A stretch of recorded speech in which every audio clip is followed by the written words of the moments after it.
صبح کی پرسکون فضا میں اچانک ایک چیخ گونجتی ہے، جیسے کسی نے سکون کا سینہ چیر دیا ہو۔ پرندوں کی چہچہاہٹ رک جاتی ہے اور لمحہ بھر کے لیے وقت تھم سا جاتا ہے۔ سائرن کی آواز گلی کی خاموشی کو چیرتی ہے، جیسے مصیبت خود چل کر آ گئی ہو۔ پولیس کے قدموں کی گونج، دروازے پر زوردار دستک اور اندر سے سہمے ہوئے لوگوں کی سرگوشیاں، سب کچھ ایک بے چینی کو جنم دیتا ہے۔ فرش پر پڑا اویناش، خون میں لت پت آنکھیں آسمان کی طرف خالی خالی تکتے ہوئے، جیسے وہ کسی صدمے سے باہر ہی نہ نکل سکا ہو۔ اس کا کپ کپاتا ہاتھ جیسے کسی کو پکار رہا ہو جو کبھی واپس نہیں آئے گا۔ سفید پردے ہوا سے ہل رہے ہیں، جیسے وہ بھی سنجنا کی غیر موجودگی پر ماتم کر رہے ہوں۔ ہر کمرہ خاموشی سے چیخ رہا ہے کہ یہاں کچھ بھی ٹھیک نہیں۔ جی ہاں، ہم بات کر رہے ہیں جرم فلم کی، جس میں مرکزی کردار بوبی دیول نے ادا کیا ہے۔ فلم کا آغاز ایک پراسرار اور سنسنی خیز منظر سے ہوتا ہے۔ علیل صبح ممبئی کی ایک پوش سوسائٹی کے بنگلے سے شور سنائی دیتا ہے۔ پولیس وہاں پہنچتی ہے تو اویناش ملہوترا، بوبی دیول، خون میں لت پت، شدید زخمی حالت میں فرش پر گرا ہوتا ہے۔ اس کی بیوی سنجنا گھر سے غائب ہے۔ کمرے میں توڑ پھوڑ اور خون کے دھبے اس بات کی نشاندہی کرتے ہیں کہ یہاں کچھ خوفناک ہوا ہے۔ پولیس اویناش کو فوری اسپتال منتقل کرتی ہے۔ وہ نیم بے ہوشی کی حالت میں ہے اور اسے کچھ یاد نہیں آ رہا۔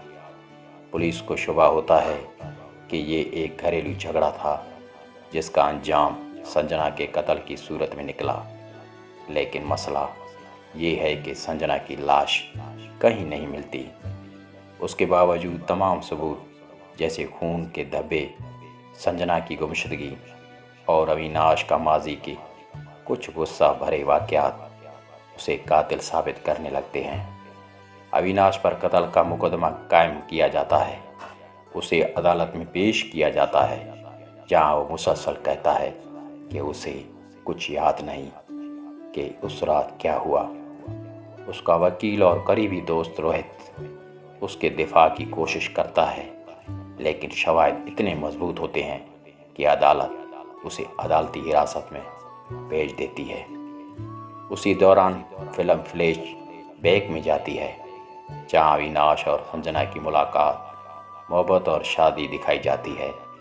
سنجنا ایک خوبصورت، آزاد خیال اور ہوشیار لڑکی ہے، جبکہ اویناش ایک سنجیدہ، مشہور کاروباری شخص۔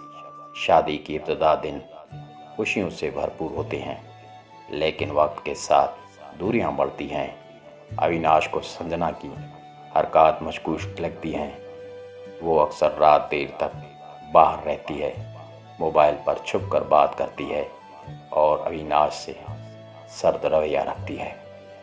ایک دن اویناش سنجنا کو ایک انجان شخص کے ساتھ دیکھتا ہے، لیکن وہ کوئی بات نہیں کرتا۔ اسی شک نے اس کے ذہن میں جڑیں پکڑ لی۔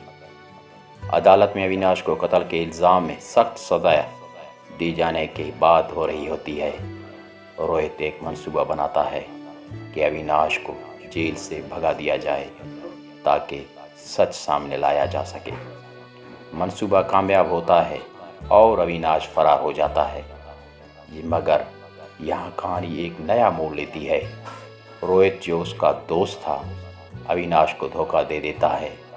وہ اسے بندوق سے گولی مار کر ایک سنسان مقام پر چھوڑ دیتا ہے اور اویناش کی تمام جائیداد اپنے نام منتقل کرواتا ہے۔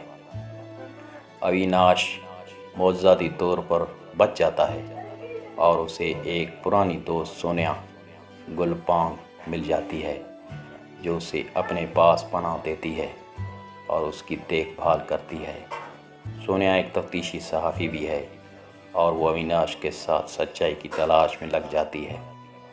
تحقیقات کے دوران اویناش کو معلوم ہوتا ہے کہ روہت اور سنجنا ملیشیا میں ہیں اور نہ صرف زندہ بلکہ خوش بھی۔